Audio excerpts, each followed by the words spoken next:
Hey everyone, it's your girl Princess Nai, and we are back. Can't believe it. Season 2. Not like anyone asked for it, but hey, we're doing it.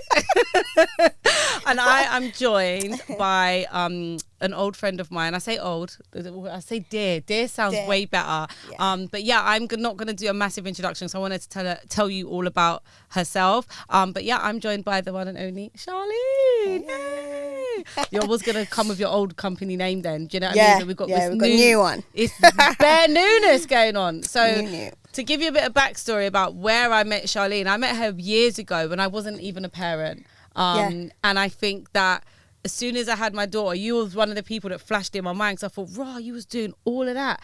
And you was a mum as well. Because when you're not a mum or a parent, it's different. It's very different. And you don't really understand the pressure and the added that it is. But anyway, let's get into it. So Charlene, tell the people then who you are and yeah, what you're doing right now. Okay, so I'm Charlene. I'm the founder of Niz Cosmetics. So that was a halal, organic, natural lipstick brand. We launched that was almost 10 years ago now.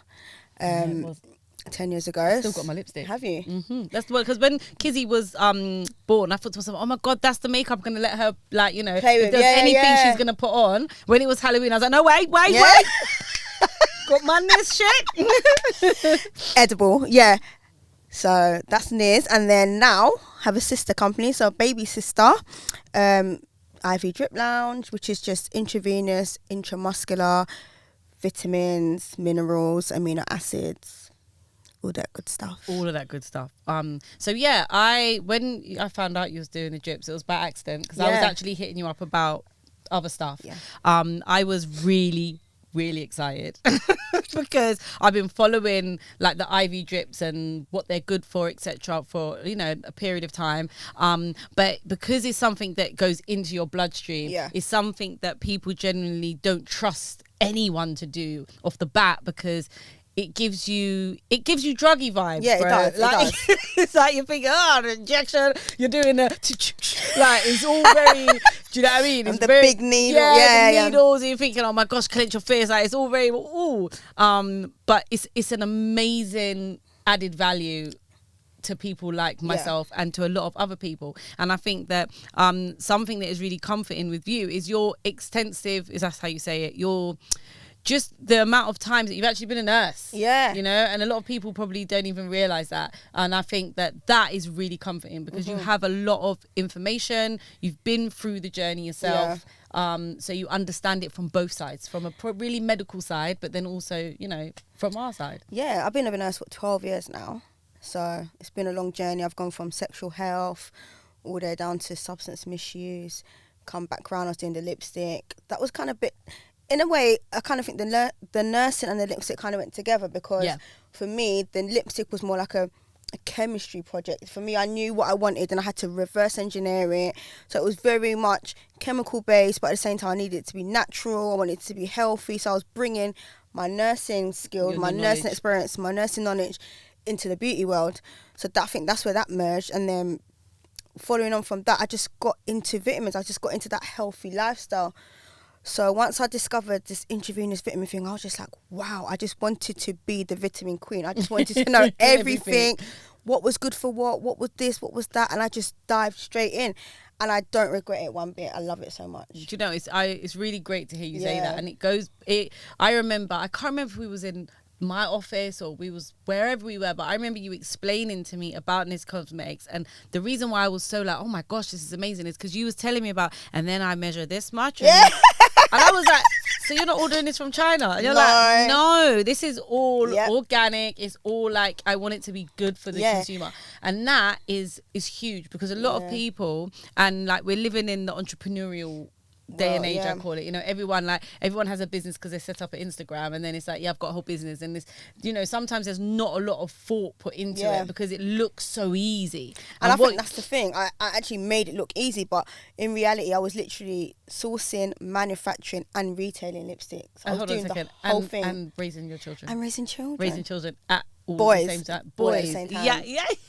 at the same time. So yeah, it was a lot. So talk to me about the beginning of your journey of setting up. Like maybe talk about the second time round. Now you're doing the drip lounge. Yeah. Like what are the main hurdles that you encounter raising your children? Four now, by the way. Yeah. Like you look like a child yourself. 4 children. I am, I'm young. How do you, like, what are the main hurdles and the obstacles that you come across? Like, I think for me, the main thing that I struggle with is just time management and childcare, if I'm being realistic, because only now they're all in school. So they all go to school. I do what I've got to do, and come back and I'm there for all of them when they come home. Okay. So I think for me, it's like getting everything crammed in them small amount of hours.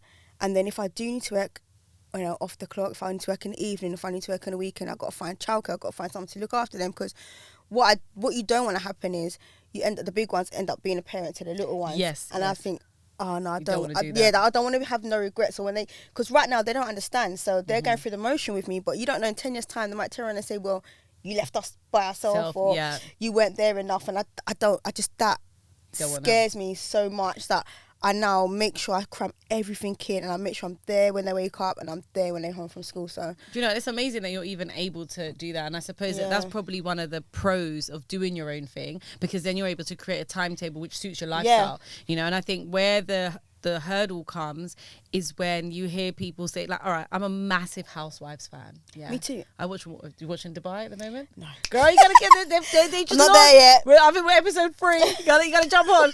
And what I see, especially in the last few years, is this massive conversation about mummy's working, she's got to do this, she's got to make the money, she's got to make the money. And I think that, we do. But there is a massive amount that we see that the kids, they just want their mum. So how do you prioritize how many, like, say, bookings you take? Or do you have, like, okay, this is the minimum that I need in order for it to make sense? Or is that a part of the thought process, or is it just you just have a go? Do you know what? It's hard, and I'm literally fine-tuning it, because there's times when it's like, we're going away, we're going on holiday, we're going to need money. Yeah.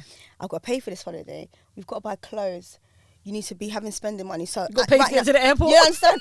I've got to pay to park at the airport. I've got to pay to get from the airport to the hotel. So it's like, do you know what? I have to go hard now. And I try to involve them as much as possible. They know everything I do, and they understand what I do. Even the little ones like, Mama, have you got a client today? I'd be like, yeah. But they know that, do you know what? We're going away. Okay. We're going to have a good time, and we're going to have the money and the resources to have a good time, not just be away and be struggling whilst away also. But what I do try to do, I'm very mindful, I have a target, and if I can bang that all out in that space of time, then I will. But if I do need to go over, I need to make sure that, okay, they're going to be looked after, they're going to be they're going to be taken care of. Or I've got massive family support, so my mum, my siblings, they don't play about me and Matt. If I need help, they're there. They're there. Everyone pitches in. I think that, that's probably like a really huge thing. It's like having your tribe and having people that you trust, that you can just throw your kids in. And I think for me, that's probably one of the things I realised maybe when Kizzy was about 6 months old. I was living far away from my mum, and then it was just like, hold on a second.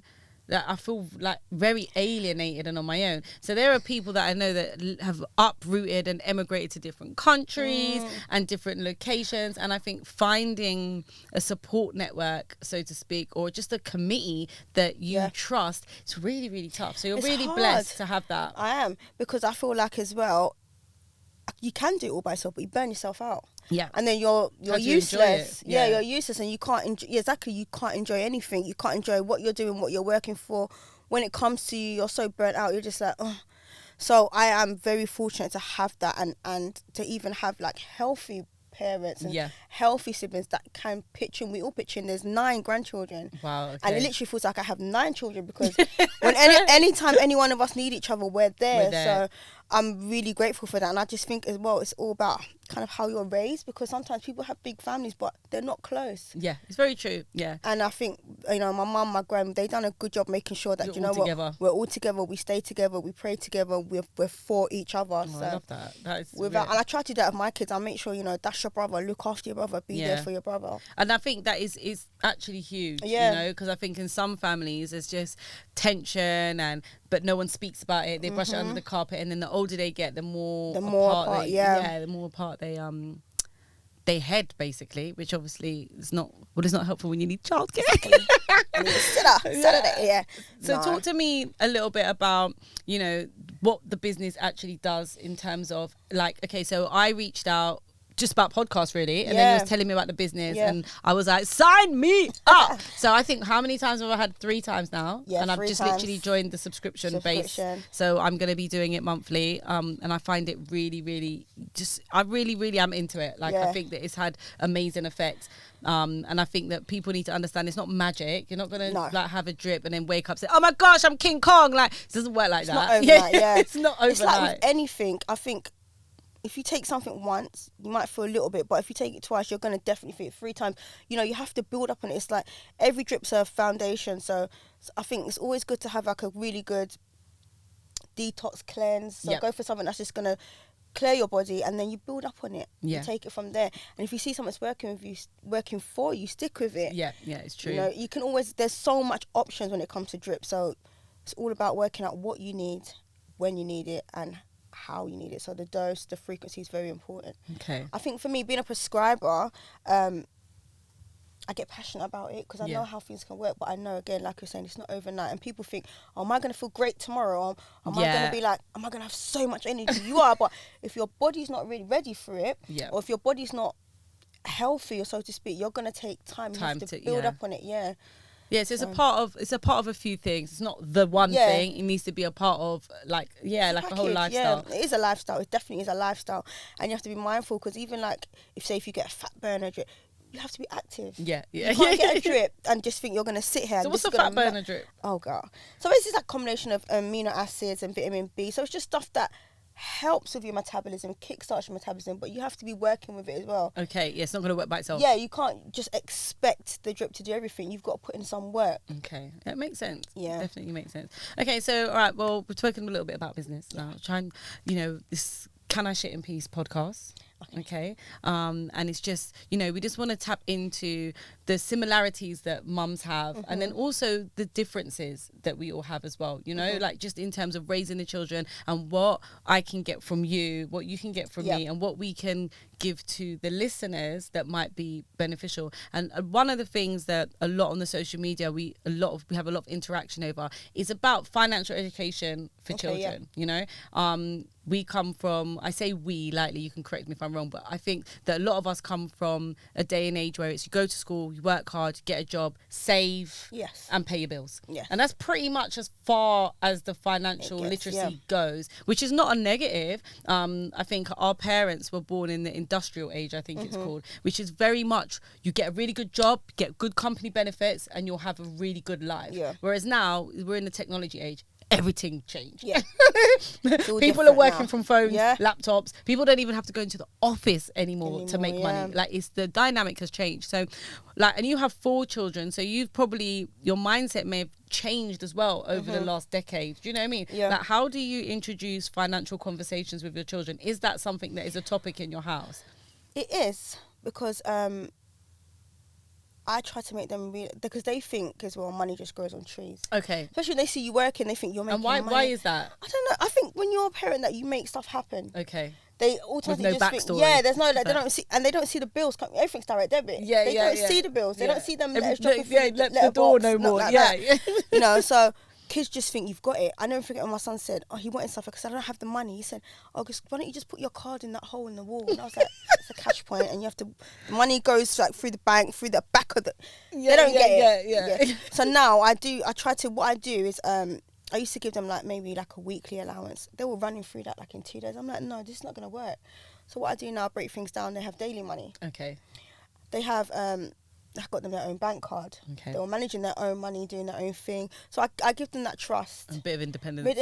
Bit of trust. But if you're not sensible, we take it back. Okay. You know, I try to say save some. They don't. I try to encourage them to do certain things. It's hard. But at the same time, they're going to have to learn through experience, because as much as kids, you know, they don't just take on what you say, it's what you do as well. Yeah, it's very, very true. Yeah, so I do let them, I'm very big on, they all have their own personalities. I've got 4 boys and they're all very different. Wow. And I let them be different. Okay. Even with money, they're all different. The big one will save, the little one will not save at all. If he's got 50p, he's spending. He says, "Mom, how much money have I got on my card?" If I say you got £2.40, he spends the whole lot. Okay. £2. How he finds in the shop £2.40 for stuff, he works it out.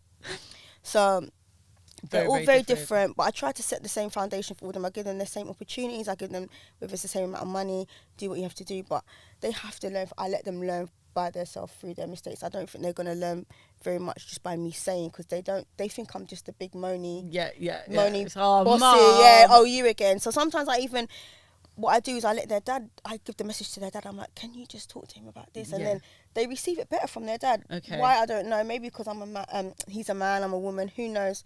Well, I think it's interesting for you to even say that, because it is about finding what best suits the attitude of your child. Yeah. Because children are all different. Like Kizzy's just 5. Mm-hmm. She has quite a good concept of money. I think because I over obsessed about it from when she was born. But her dad bought her a new money, like a money jar, and wrote Disney on it and said, okay, so this, Kizzy, is you want to go Disney for your birthday, you have to save, you have to put the money in to go. I'll put money in every month, but you have to put money in every month. So now she's on this, putting all the money into the Disney thing. So I'm like, okay, so I'm trying to explain to her, like, you can put everything in there, but you need to enjoy life. Yeah. Because, I'm not buying, like, she wanted a new scooter. So I said, you can buy a new scooter, but you have to buy the scooter out of your money because you've already got one. So I'm not buying it. So she's like, okay. And then she's there, and I'm trying to show her, I said, this scooter's £50, so counting out the money.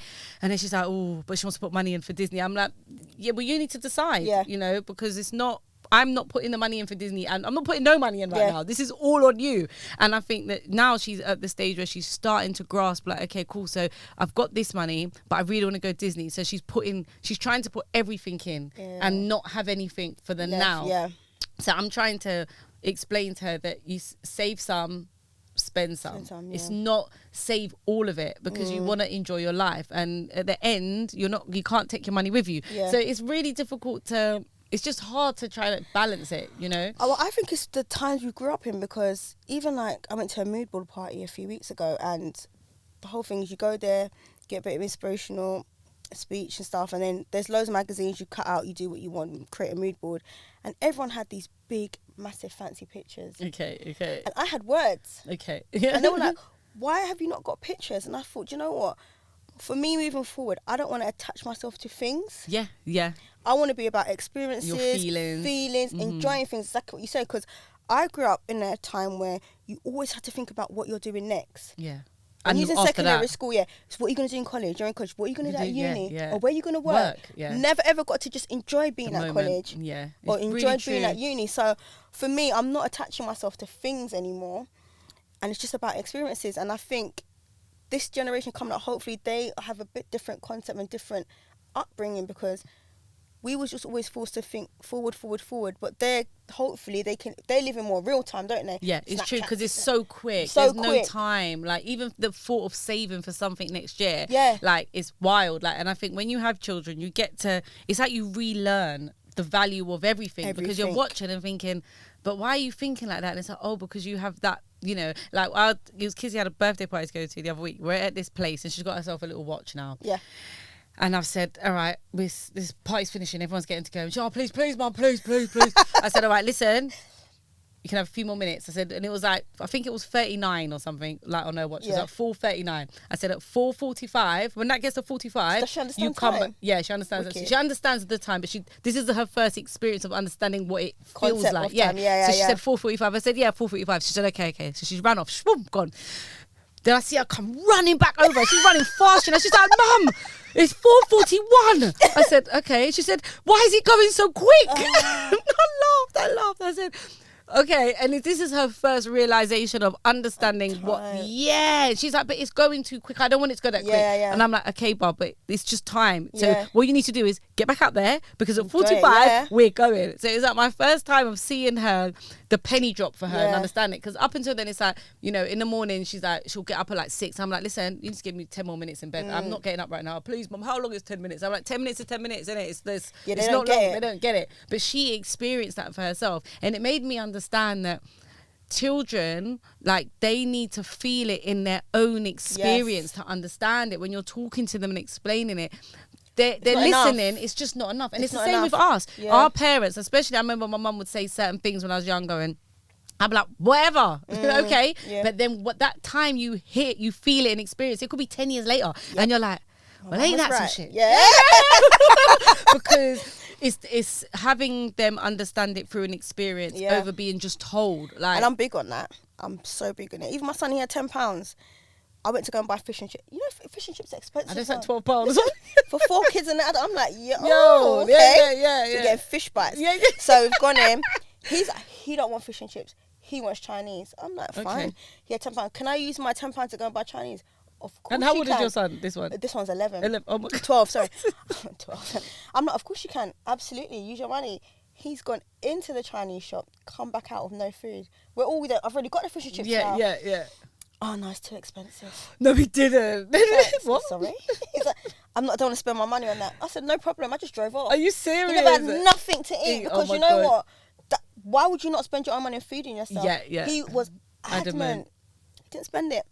But see, it's the feeling, and so that it provokes a different type of reaction. Because they now appreciate my money. Yeah. So when I'm spending money on things, and when I'm buying food and this, that, and other, you understand it now, because when you've had your money, you didn't want to spend it because it was too expensive. And I feel the same way about my money, and I actually work for mine. Yeah. No, it's true. It's very, very true. And it's hard to get the balance, I suppose, because you don't want them to over-obsess. Yeah. But you want them to be cautious, you know. Just understand.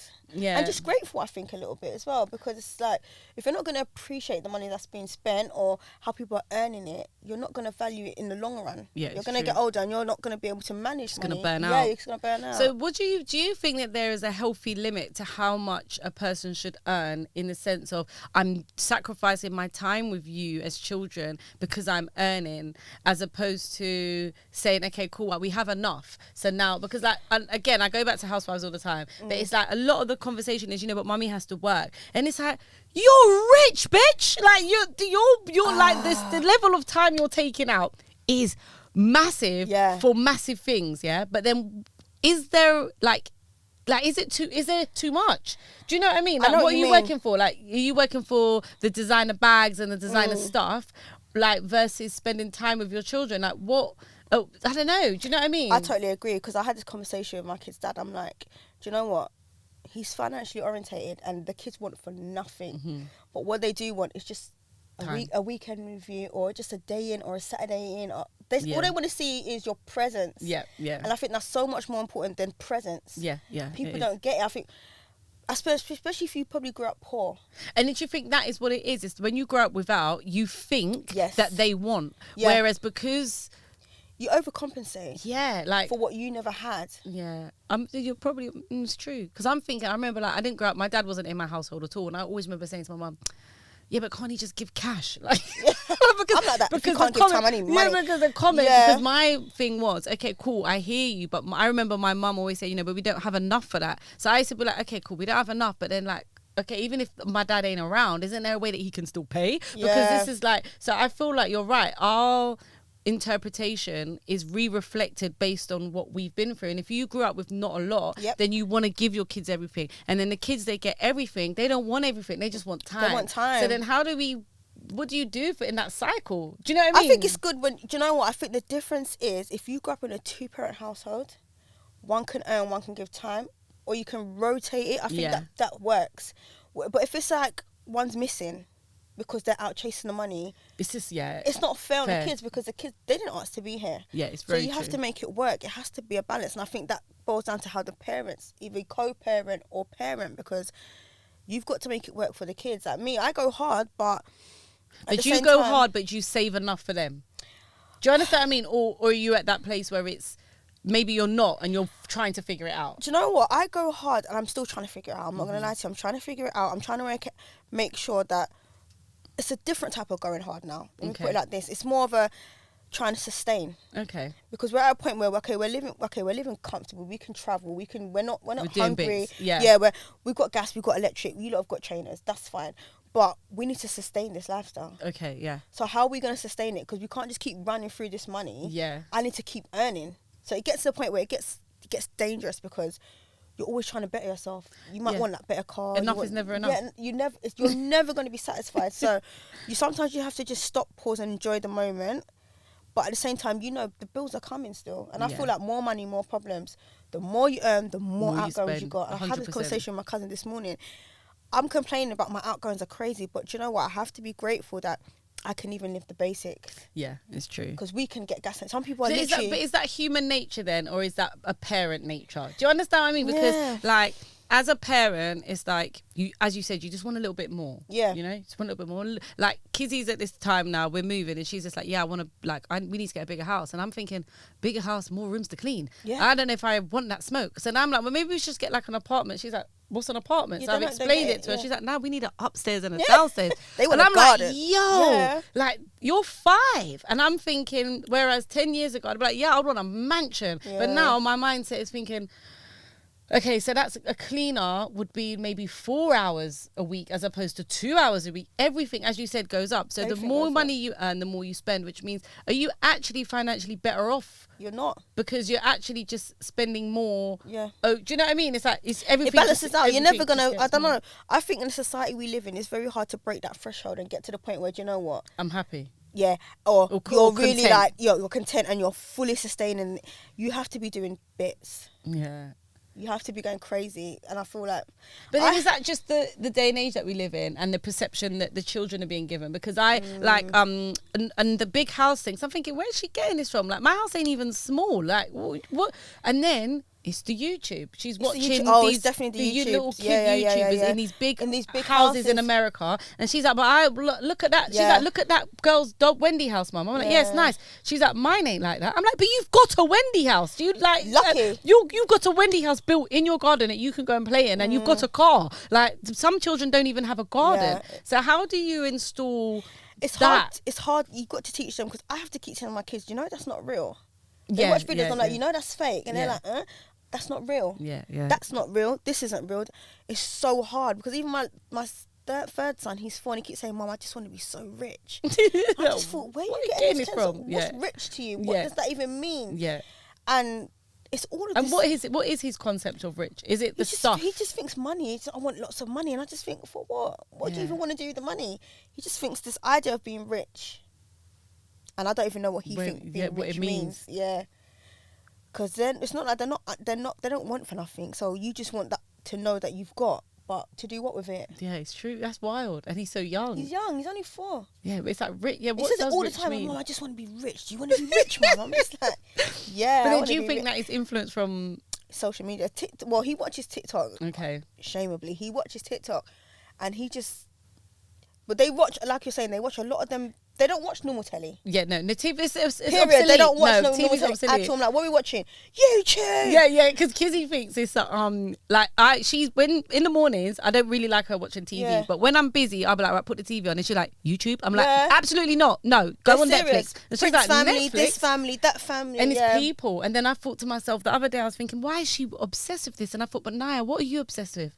I watch other people living their lives. This is what I'm watching. They love it. So they're just watching the small person's version, but it's insane. It's a bit creepy though, because even when you watch them families, I'm like, what are they even doing? They do these weird scripted stories. This is weird. Yeah, and then like Kizzy was going through this period of time of calling her teddies her own kids. She's like, I need to bring my kids, and I'm like, your kids? And she's got dolls, which could be kids, but it's like her Paw Patrol teddies. They're my kids. She keep calling them kids all the time. They're not your kids. That's your toys. Yeah, so they're teddies, Kizzy. This would be your kid. I'm showing her little black baby. Is this a kid? She's like, yeah, nah. Give me Sky. Yeah. This is my kid. And Chase. And then I saw she was watching YouTube on the TV, and I saw it. It's one of the dads was in there saying, "Get your kids." And then so it is all they're picking it up from. You have to be so careful from the YouTube, and it is. But it's wild, because if you don't let them, like you just mentioned, that your son's 4 and he can go on TikTok. Yeah. But if you don't let him go on TikTok, then is he behind? Do you understand what I mean? I agree with you on that, because Kizzy asked me, "Oh, did you post that? There's the video of her singing." She's like, "Did you post that to Instagram?" I'm like, "What?"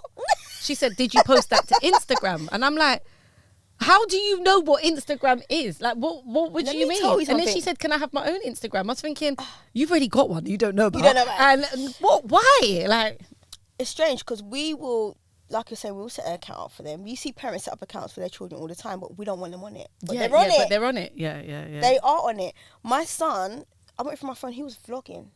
What? That's the baby now. No. The baby was vlogging. He had the video and he was putting it up, propping it up, talking to...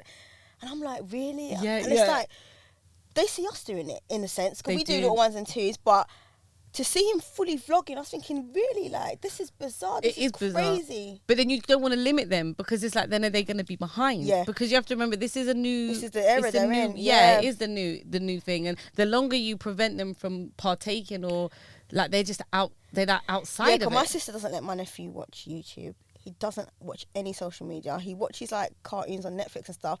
And he drew a laptop. He created himself a laptop. And I was like, could you just give my nephew a tablet? So she's bought him a tablet now. Oh, no, but he hasn't got it yet. Yeah, you know, you're like... He drew. How old is he?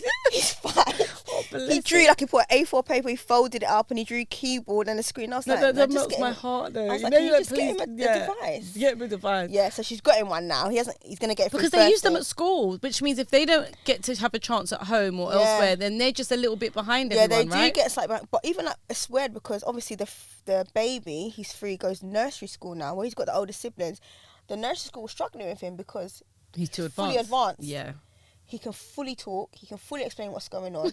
There's no babbling. He's been talking since he was 2. So when you're talking to him, he talks to you like you're talking to a teenager. So the school couldn't really manage it. But then I said, you know what? I was talking to my sister. I was like, do you know what? My kids have got a big personality. I don't care. I'm not going to just dumb them down for the system. Of course, yeah. She was like, you know, like, you're calling it a big personality, but it's not really a big personality. Like, they don't listen. I'm like, I don't care. Like, well, no, this is how he is. And I just thought, okay, maybe they can be too advanced, because I think that last one, he probably is just a bit too advanced. But maybe, I don't think that, in my opinion, I don't think he is too advanced. Well, I think it's what he's growing up around. And it's for teachers and such people alike to be able to adapt to the different levels. Yeah. Because like in Kizzy's school, she's in reception, they take her out like 3 times a week and put her in year 1 to do extra work because she's ahead. She's just she's an avid learner. She might not even be ahead. She's just a learner like that. So if he is articulate enough to be speaking like he's 15, then they have to learn how to... Teachers don't like it, because I realise this school system, you have to be a robot. Oh, no, of course, 100%. You have to just comply, do as you're told, and basically just learn to repeat and be dictated to. And because he's not like that, they find it difficult. It's defiant. Yeah, and it's an issue, and they want to have a word with me. But when they realised that I wasn't buying into that concept that he needs to be curved, they're now adapt. Oh, mum, he should go gymnastics. Yeah, okay, yeah. And that's it now. Don't keep telling me he's how would you deal with that? Like, okay, because obviously he's baby now, but then what happens when you get to, I don't know, like reception years or that type of age where you're in the system? Because like school, I had my hair done by this lady, and she said to me, and it really made me think, you're right, I agree. She said, for me, school is just free childcare. Yeah, like I'm not reliant on what they're teaching my kid. It's just free childcare and a great social forum for my child to interact. And 50 years ago or however long, all of the school system and the way that it's been created is really encouraging people to get good jobs and remain a part of the Western world, and just build, just fall in line to the system of the way that it is. So if your child is not doing that, then as you said, they're defiant or they're unruly or they're on the spectrum. Like there's all these different, things that point them to exclude them and have them not be a part of the norm, where it's not really. Children all learn in different ways. So I think that the school system is for A-type student. The studious ones that can learn, that are, they're aggressive learners, they like reading. Not every child is like that. I was definitely not that child in school. I wasn't either. I liked creative stuff, but they don't cater for the brain that wants to do something different. But how do you, like, what's the preparation so that they don't fall into that, you stand outside the classroom because you're disruptive? Well, I'm working with that now. Okay. So my second son, he's struggling in secondary school simply because he, again, is not... My first son can follow instructions to the T. No problems. He's glided through secondary school. Second one's coming. He's a free thinker. Okay. So if you say something to him, he will sit there, he will analyse it, and then he will come back, he will question you, he will break it down. He needs to understand it. Yeah, fully. make it make sense. Make it make sense, or we're not having it. Yeah. So for him, he struggled. And then he struggled also because he had the gap with the pandemic where the end of primary school, he wasn't in school. Okay. And then he's just jumped into secondary school. It's like he's had a bit of a missing. He hasn't had that transition. Yeah. So he's still a little bit immature, but at the same time, because he's a forward thinker, he's a free spirit, they're struggling with him. So since he's been there September, he's been constantly on report. Okay. And they got to the point where they're like, oh, we had to give him respite at another school. But I went along with it. No problem. Okay. We'll do all the things We'll you try want to your things, do. yeah. But we're going to do what I want to do as well. So I had to get a private child psychologist. Wow. Exactly. A private child psychologist to come in and Analyze help him. implement strategies for the school to be able to manage him. Okay. Because okay. they're trying to say like, well, do you know what? If he doesn't pass this 6-week period, he's We're going to get kicking him out. excluded. And I'm like, no, you're not. You're going to give him a chance because he's not even bad. He's just doing silly things, rocking in a chair, wanting to go to the toilet. Just asking questions. They don't even want him to ask questions. Yeah, it's wild. So he thinks different. I said to him, he's neurologically different from what you're used to. You're going to have to get adapt used for him. to it. Yeah. So now I've got a child. Now I've got a psychologist. They're like, So whose idea was that? Was that your idea? oh yeah. And then how much input does dad have on that? Oh yeah, his dad. Do you know what? His dad is very much like, whatever I say, he just turns. His dad just shows up. Okay. So I think at first I thought they thought he was one parent. Okay. household, and Okay. It's just me struggling. Yeah. And they kept calling me in to the point I had to go in my uniform and be like, you realise I work? Right. Yeah. So every time you call me in, I'm not earning. Yeah. I can't keep coming here. You telling me things I already know he's going to do because we've already established there's an issue. Yeah. So he's going to do these things, Until and we it's sort not it out. a behavioural problem. It's a symptom. So let's work towards, root cause. Gone in my uniform now. They're like, oh, okay. Then they realise I know what I'm talking about. They realise I've got a psychologist now. They've changed the way they deal with my son. Okay. Every day he's getting a golden ticket. Every day he's getting points, behaviour points. He's excelling now. He's happy to go to school. All because I've had to tell them he's neurologically different. You're going to have to work around how you deal with him. And as a matter of fact, it's not bad behaviour. It's a symptom. And you're not going to isolate him and make him feel uncomfortable because he is just different. Yeah. So now they've changed their whole tune, and now he's almost like an A-star student. But do you see, if you didn't intervene and have that mindset, then he would have just been probably excluded by now, and then ended up. Yeah. They were saying to him, "You're gonna go to a centre." I was like, "How could you even say that to him?" Yeah, but it's good to have this conversation, and especially for people listening, to understand that there are other options out there, because I didn't even know you could do something like that. Yeah. Do you know what I mean? Like, so being placed in that type of situation with with a child that is just different, they learning different, and also they have to think as well, it's like the whole majority of kids, they're all not going to learn the same. Exactly. They're just not. And I tried to explain to the school, do you know what, once we understand what's going on, I can help him understand his behaviour, because and then he just thinks he's being funny. Okay. Yeah. You're offending people now. Like, he doesn't get it. He thinks, oh, he's so cool, I'm so funny, everyone's laughing, but they're not laughing at the joke, they're just laughing at you. You don't get it because he's too young though. And also, learning. do you know what it is as well? It's like his thing might be, oh my gosh, he feels more comfortable when people are happy, laughing. He loves a good time. Anything for a turn up. That's my son. And the thing is, he went to all boys school. Now he's in a mixed school, so he's got so much different things he's working with and learning with, and they just think, hold on, your brother's quiet. Your brother's sliding through. Why are you not sliding through? Yeah, but they're different people, and different I tried to explain souls. to the school, he's been living his brother's shadow all his life. He's trying to find himself. Let him find his niche. Again, like you're saying, they don't have. He's creative. My son can build Cheshire drawers. Oh my god. Build bunk bed. He can do DIY. He's hands on. He cooks rice and peas, everything, chicken. He's for it. But they didn't understand. As soon as I told them, he's good at this, he's good at that, they're like, oh, okay, we're going to get him in this enrichment. We're going to get him in that enrichment. But why could you not just have a conversation with him? So what's your advice to people that might be having similar issues with their children, struggling, coming up against brick walls with the education system? Like, what are the steps that you take, in short, to get a different solution and not fall into that old school trap of you're out? You're right. I think definitely build a relationship with the school, first and foremost. You have to have that rapport, because I got to the point where I was saying, if anything, call me. Okay. But at the same time, I'm letting my son know I'm your advocate. Yeah. Because they had a habit of making my son write statements. And I said, well, slow down. Writing a statement. I said, even in the police station, you can't do that. So I had to go, I'm onto the school. I said, okay, is this an educational establishment or a correctional facility? My son's not writing no more statements. Period. You have to know your rights. But then I came across this document. Your kids have no rights when they're in school. Wow. They can be searched.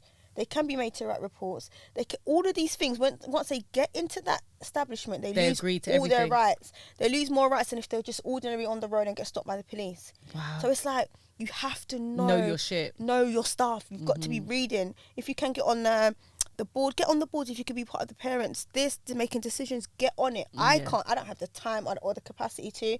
I don't have the desire to. Not in a selfish way, but I can't give that right now. Time, I can't give that time, the energy, effort, because I'm still dealing with. But my those stuff, things would help people. But it will help. Know your connections. I mean, I had to ask to get advice to go to a private psychologist. Don't be ashamed to speak to people. As soon as someone says, how's it going, to let them know how it really is going, because I think we live in a society where parents shame so much. It's people all going great. It's fine. It's People lovely. don't want to say what's really going on, and I think that's a big thing. I have to be very transparent with my kids and transparent with the people around me, my support system. This is what's happening. What do I do? And I've got aunts that are maybe like 5 years older than me. My uncle's only 7 years older than me. I've got people I can go to and speak to. Some people just don't have that. So I think like things like this are really good then, just in terms of being open. And I think the honesty in it is really paramount. I think everyone wants their children to be glowing and they're amazing. Do you know what I mean? Like Kizzy gets told to bog off like the rest of the kids. Do you know what I mean? It's like, please leave me alone. I've had enough. You know? And it's like sometimes people are like, you're so fortunate, she's so smart and blah. It's like, I hear you, but she wants me to read with her every day. I'm tired. I don't actually want to do that. When being smart can be a blessing and a curse. It can be a blessing and a curse. Exactly. Like you're asking me how to spell giraffe. I said you're gonna have to ask Siri. Honestly, Siri, Alexa. My kids do that. Even if I know the answer, I'm like, you know what? You need to go and find it out yourself, please. Honestly, give me a break. So it is, and I think that just having the community vibes to share the good and the bad is really, it's really important, man. Like, so I could chat to you all day, Charlene. I'm not gonna lie. Like, I feel like we haven't even scratched the surface. I think we need to get you back on and do a really, get some Q&A from some people, because I'm sure they'll want to know a lot more just about your journey. And you should be really proud of yourself. You're raising 4 sons, which can't be easy. Like, I struggle with one child. Honestly, I don't know when people's like, you're gonna have any more. It's like, can you please take your eyes off my womb? My legs are closed. I don't think this is gonna happen. It's not easy. It's not easy. So I'm gonna ask you the all important question that everyone gets asked on the podcast. I'm not having any more. No, that's not even a question. That is definitely not 4. If you told me you was going down that road, I'd be like, girl. Are you being serious? I think I think more than 4 children, especially in this day and age, is very old school. I remember back in the day, people have 9 kids, and I think, man, when people see me with all 4 out, they're looking at me like, are you not? Are you the sister? Are you the mum? It don't happen no more. It doesn't happen no more. So well done, you putting back in. You're putting back into society. I paid my dues. You paid your dues. But the most important question is, can you shit in peace? No, absolutely not. Who's the worst one? They all Or they're all equal? They're all equal. They all got that. Yeah, they all come in. All of them? All the time. Gosh, I don't listen. It's like, it's not different. Girls and boys, it's just basically... They don't care. They don't care. You can be butt naked, they're coming in. It's like, I'm naked. Please. Yeah. And why do they always... It's like that time. No, can you not? No. Did you used to do it to your mum? No. My mum was very, very, very... Like, I never see my mum. Up to now, I don't think I've ever seen my mum even in her bra. It's strange. Very together. I think back in the day, I think our parents' one was the phone, because you used to have the phone that was plugged into the wall. Yeah. My mum would be on the phone and we would not even want to chat to her all evening. Then the phone would ring. I would be like, Mum. And she'd be like, no! My kids do that to me still. If I'm on the phone, they act up. The phone in the toilet, you ain't getting no privacy. But thank you so much, Charlene. I'll put all your details in the comments and people can come and find you. And 100%, we need to get you back. I will come back. All right, then take care. Bye, everyone.